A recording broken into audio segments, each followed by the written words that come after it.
fiery horse with the speed of light, a cloud of dust, and a hearty hi-yo silver, the Lone Ranger.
His faithful Indian companion Tonto, the daring and resourceful masked rider of the plains led the fight for law and order in the early western United States.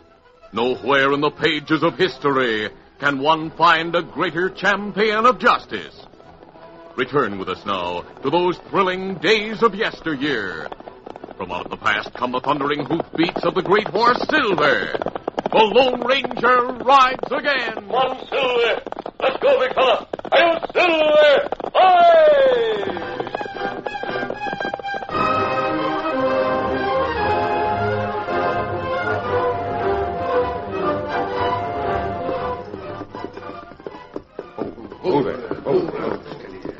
No one on the main street of the town of Hawksville saw anything unusual about the 5 horsemen who drew rein at the hitch rail in front of the bank. None of the townspeople knew that one of the riders was Bluff Logan, a notorious outlaw. The men with him were members of his gang. Easy, boy. As they dismounted, Logan said, You wait here, Slim. Keep watch. Right. All right, boys, let's go. Come on.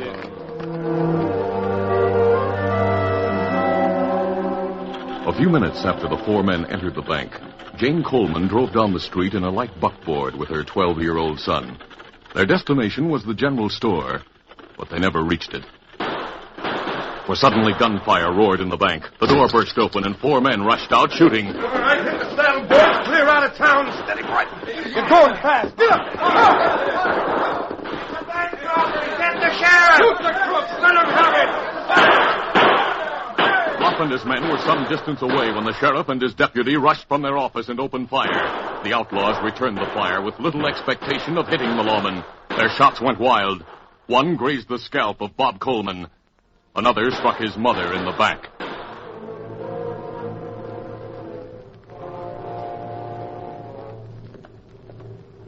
Late that night, Luke Coleman paced the floor in the living room of his small ranch house.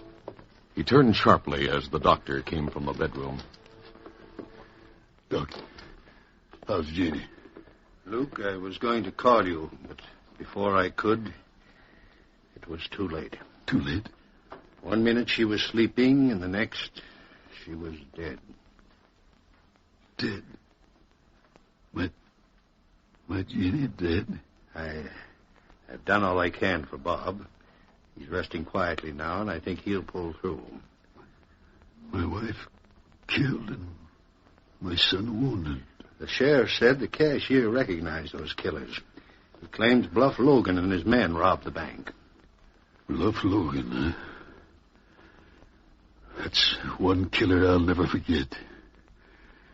Any more than I'll forget Sheriff Jackson and his wild shooting. You can't blame the sheriff, Luke. He was doing his duty. Was it his duty to open fire when Jenny and Bob were in the way? You You don't know that the sheriff shot them. With so much lead flying around, who knows whether they were shot by lawmen or outlaws. But Logan will pay for that shooting. And so will the law. Now, hold on, Luke. You'll not gain anything by don't worry, Doc. I'll not go gunning for Sheriff Jackson. But I'm not staying here where I'll have to look at him every day. You're leaving town? Yeah. As soon as Bob's out of danger, I'm clearing out. But it'll be some time before he's able to travel. I'll leave him here. Jenny's sister will be able to raise him better than I could. Well, Luke, I'm sorry. I wish there was something I could do to help you. There's nothing anyone can do, Doc. Except me. What do you mean? I have a score to settle with the law and an outlaw. 2 weeks later, Luke Coleman left town, and he never returned. In an effort to make the law pay for his wife's death, he turned outlaw. The sheriffs of more than a dozen southwestern communities were troubled by robbery after robbery, but Luke's trail never crossed Bluff Logan's. Several years passed, and Bob Coleman grew to manhood. After his aunt's death, Bob left town, too. He was riding south late one evening. Come on, hit it. When suddenly his horse stepped into a hole. Hey, what the... When the animal fell, Bob was thrown from the saddle. He struck his head on a rock and lay motionless.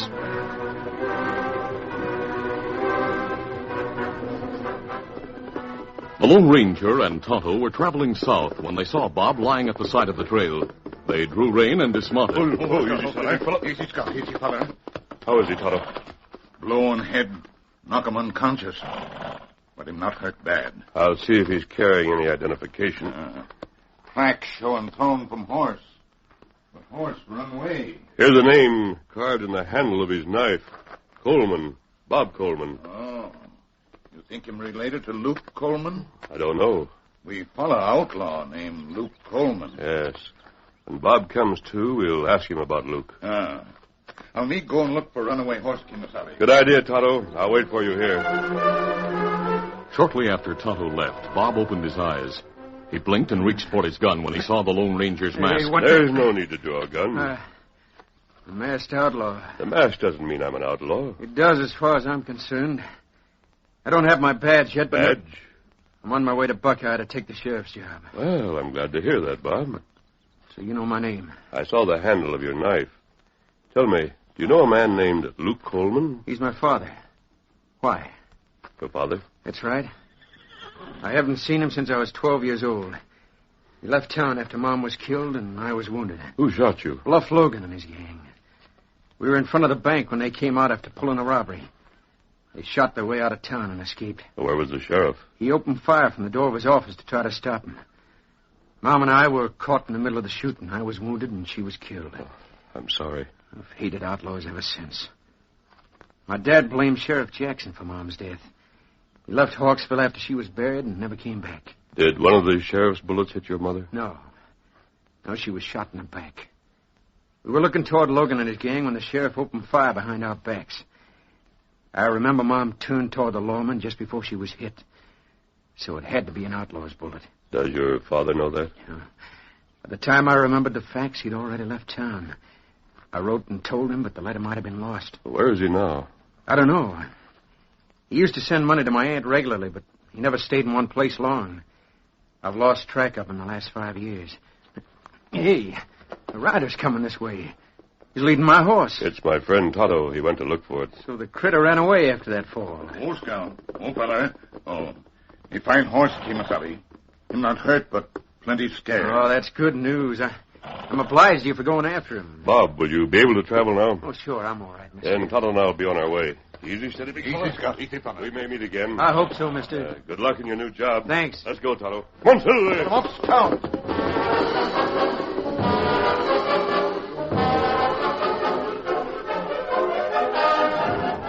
Less than a month after the Lone Ranger met Bob Coleman, the masked man sent a message to Marshal Hancock in Big Bend. The marshal read the telegram to his assistant, then sent for a young deputy named Hollis. You sent for me, Marshal? That's right, Hollis. I'm sending you to meet a man who's been trailing Luke Coleman and his gang. I'll tell you how to find the man you're to work with. Identify yourself to him. He'll be waiting in a secluded camp. A few minutes after Hollis left the office with his instructions, the marshal's assistant asked, Marshal, why didn't you tell Hollis he's on his way to meet the Lone Ranger? Well, I figure he's due for a surprise. Hollis is a good man, all right, but he needs seasoning. It'll do him good to work with that masked man. He'll learn a lot. I don't know about that. Hollis isn't the kind who likes to work with anyone. Early the next day, a man named Keno left Luke Coleman's hideout to buy supplies in the town of Buckeye. Before starting the return trip, Keno decided to stop in the cafe. There he met an old friend named Bluff Logan. Logan? Well, I almost didn't recognize you with that beard. I grew it so's the law wouldn't recognize me, Keno. What are you doing here? Just drifting through town. But I'm glad I met you. You once asked if you could join my gang. Yeah, and you turned me down. I didn't need another man at the time. But right now, I need several good gunslingers. What happened to your gang? Trying to organize one now. Want to join me? I'm working with Luke Coleman. Never heard of him? He's heard of you. Oh. You mentioned your name a couple of times. And what he says isn't good. What's he got against me? A hold-up in the town of Hawksville. Now, what's a 10-year-old hold-up got to do with Coleman? I don't know. How many men are in his gang? There was 4 of us, not counting Luke. Well, you fellas should be doing all right. Yeah, but we're not. Luke's had a run of bad luck lately.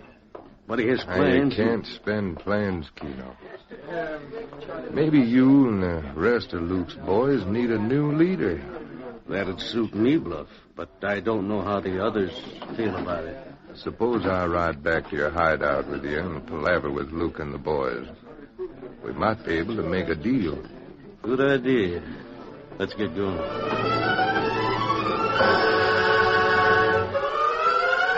When he returned to the hideout with Bluff Logan, Keno was relieved to find Luke Coleman away.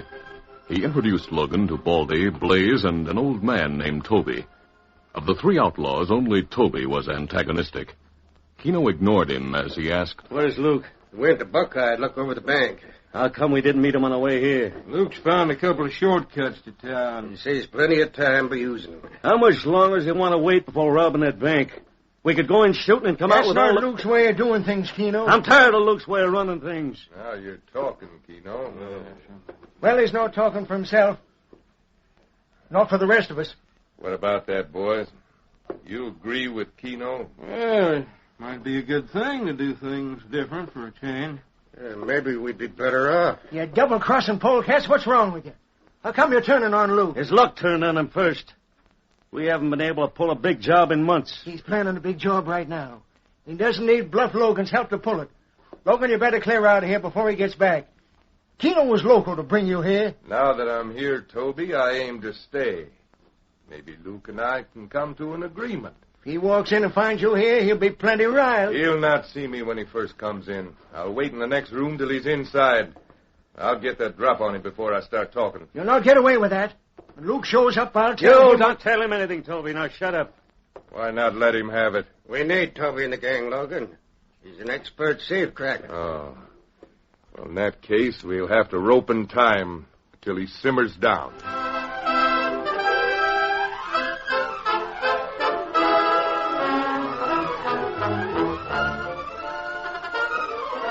The curtain falls on the first act of our Lone Ranger adventure. Before the next exciting scenes, please permit us to pause for just a few moments.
Now to continue. Meanwhile, Deputy Marshal Hollis reached the camp where he had been sent by Marshal Hancock. Oh, there. As he dismounted, the Lone Ranger said, That's the Deputy Marshal's badge on your vest. I'm Deputy Hollis, but Did Marshal Hancock send you here? Well, yes, but I didn't expect to meet a masked outlaw. Didn't Marshal Hancock tell you I'm not dodging the law? He told me to cooperate with a man who's been trailing Luke Coleman's gang. My friend Todd and I have found Coleman's hideout in a shack about 4 miles west of here, straight through the canyon. I wonder what they're doing in these parts. There's a bank with over $500,000 in gold and currency in the town of Buckeye, 10 miles from their hideout. I didn't know that. Coleman and his men know it. They've been watching the bank. We'll get them before they have a chance to rob it. I know the sheriff in Buckeye. He's already been warned to be on the lookout for the robbery. But before you arrest Coleman, I want a chance to speak to him alone. Why? It's a personal reason. Oh, so he's an old outlaw pal of yours. No, Coleman's no friend of mine. But I know his son. Hey, a rider's coming this way. Don't draw your gun. But it may be Coleman. My Indian friend, Tonto. Oh, Scout, oh, fella. Oh, Kimasabi. Yes? Me watch Coleman hideout, like you say. Coleman leaves shack, head west. Me think him on way to town. This may be a chance to talk to him alone. Here, Silver. Hold on there, mister. Sorry, Marshal, but I want to talk to Coleman. I'll be back soon to help you close in on the gang. Easy, steady, big fella. Come on, Silver. Easy, Scout, easy, fella. Where Marshal Hancock? He couldn't come, so he sent me in his place. Injun, I don't like the way your pal's trying to run things. Him not try to run things. Him only want talk to Luke Coleman. You can't corral crooks with talk. Steady. When he comes back here, tell him I've gone to arrest the Coleman gang. But they're 4 feller in gang. You wait. Wait for what? I'm the law around here. I'll do things my way. Hit up there.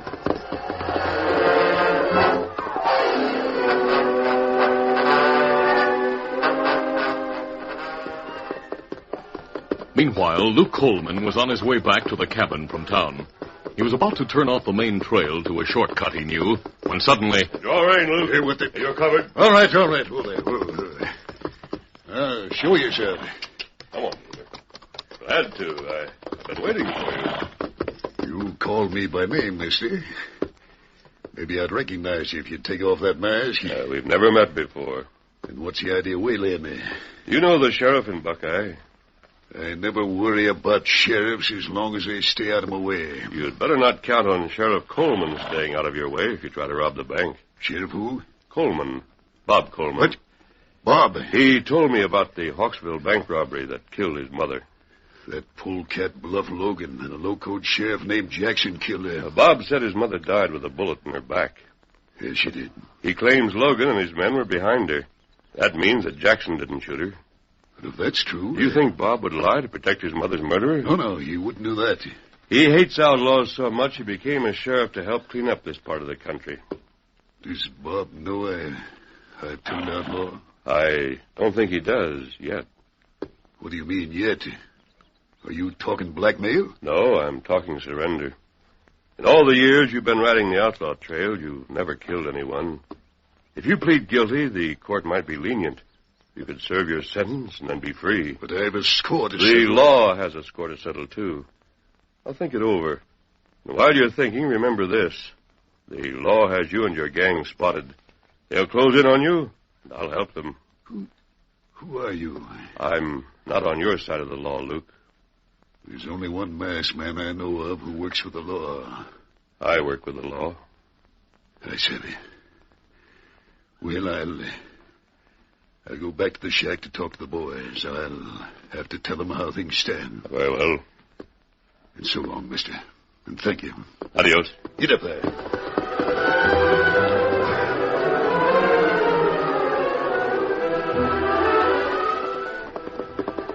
Luke Coleman was deep in thought as he approached the hideout. He didn't notice the 2 extra horses at the side of the weather-beaten old cabin. He dismounted and went inside. Hi, Luke. Hi. Where's Toby? I want to talk to all of you about that bank job. He's in the next room, Luke. What about the bank? Are you ready to pull the hold up, Luke? No, I've changed my mind. Change your mind? What do you mean? I'll tell you all about it. Toby! Hey, Toby! He can't answer you, Luke. Can't answer. What are you talking about? We had to tie and gag him. What for? Luke strode quickly to the doorway of the next room. As he turned the knob and opened the door, he saw Deputy Marshal Hollis lying on the floor unconscious and tied hand and foot. What did... He's a lawman, Luke. We knocked him out. Which one of you slugged him? I did, Luke. What? At that moment, Bluff Logan stepped from behind the partially closed door to face Luke Coleman. You knocked him out. Who are you? Luke? Meet Bluff Logan. What? I met him in a cafe when I was in town to buy supplies, and Logan, I decided... I've waited a long time to meet you, you murdering skunk. Look out, Bluff! He's going for his gun. No, he's not. Good thing you wrapped his head with a gun barrel, Bluff. That'll take the fight out of him. By the time he comes to, we'll be on our way to the Buckeye Bank.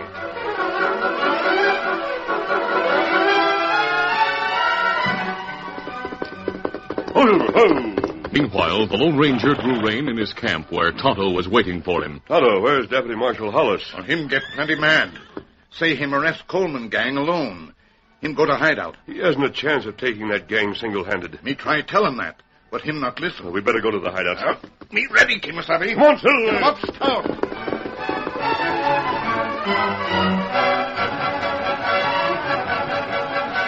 At the hideout, the masked man and Tonto found the deputy marshal, Luke Coleman, and Toby. Coleman was still unconscious. Tonto took the gag from Toby's mouth, while the Lone Ranger cut the marshal's ropes. Thanks, mister. Who captured you, Hollis? Bluff Logan hit him with the gun barrel as soon as he walked into the cabin. This lawman should have known better than to come here like he did. I know that now. If you'll tie Coleman, I'll get my guns from the table where Logan left them. Then we'd all better head for town. Those polecats are on the way to rob the bank.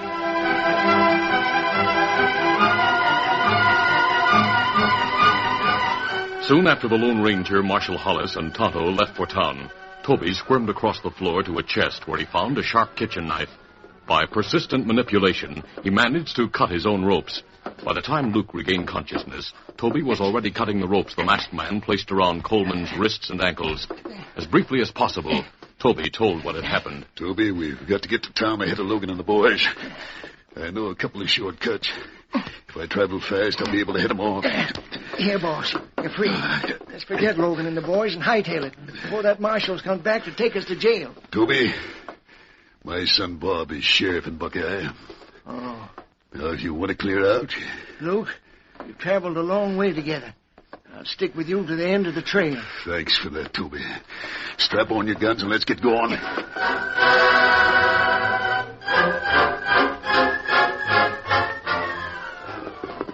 When they reached town, neither Luke nor Toby knew that the outlaws would be trapped as soon as they drew guns in the bank. As they dismounted and walked toward the bank, Luke noticed that the street in front of the building was deserted. It's a good thing the street's clear. I sure traveled fast, Luke. I told you those shortcuts would save time, Toby. But... Hey, look. Logan and the boys are stopping at the hitch rail in front of the bank. They're dismounting. Yes, I see him. Get your guns out and take cover behind this building, Toby. Right. Logan! What the hell's Luke? Toby's with it. Reach for your guns, you rattlers. Let him have it. You're first, Logan.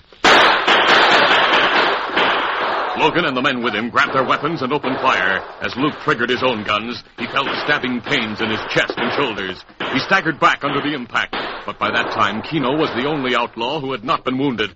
Kino was about to remount his horse and head out of town when the Lone Ranger, Marshal Hollis, and Tonto appeared. There you are! fella. Put your hands up, Kino. You're under arrest. Me keep him covered. As the Lone Ranger dismounted, You steady, big fella. Bob Coleman rushed from the bank with several deputies at his heels. Bob saw the masked man and called. Mister, did you start that shooting? No, Bob. Luke and Toby started it, but I don't savvy how they got free. How'd they get to town ahead of us? They must have taken several shortcuts. You boys take care of the hombres who are wounded. Right, we'll deal with them, Sheriff. Bob, this is Deputy Marshal Hollis.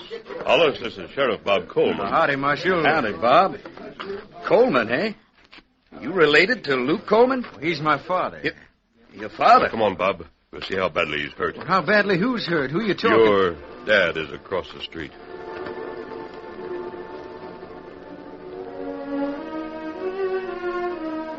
At dusk, Luke regained consciousness in Bob's lantern-lit office. Bob and Deputy Marshal Hollis were with him. How are you, Dad? You had a close call, but the doctor says you'll be all right. Bob. hurt you. Oh, son. Oh, now take it easy, Dad. I was afraid Logan and those other crooks might let you have it. Logan and Baldy are wounded, but they'll live to go on trial. I wanted to kill Logan. The law will deal with him. But he's the one who shot your mother. I know. And he'll pay for it. Son, I reckon you know I'll be going to jail, too. Yes, I know, Dad. Toby told me how you two came here to try to stop Logan before he could rob the bank. Good old Toby. How is he? Why, he was hit by a bullet, but Doc says he'll be as good as new in a week or so.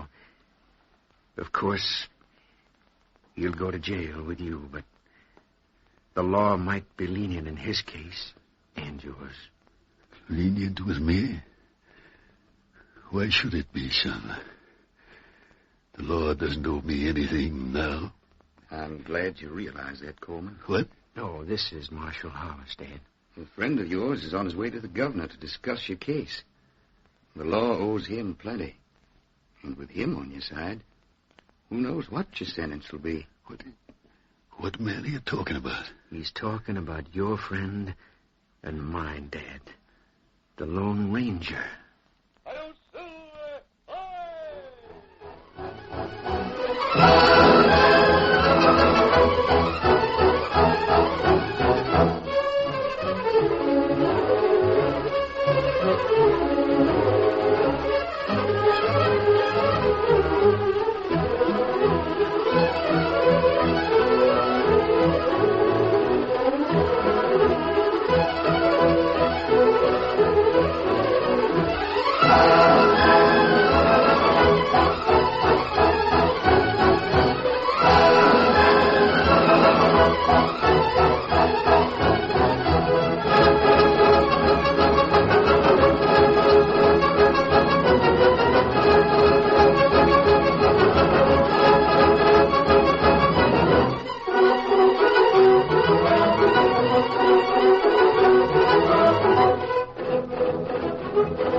This is a feature of the Lone Ranger Incorporated, created by George W. Trendle, produced by Trendle Campbell Muir Incorporated, directed by Charles D. Livingston, and edited by Fran Stryker.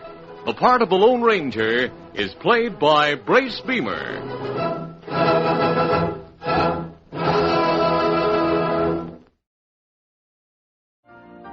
You've been listening to the OTR Gold Network. Find more classic radio at otrgold.com.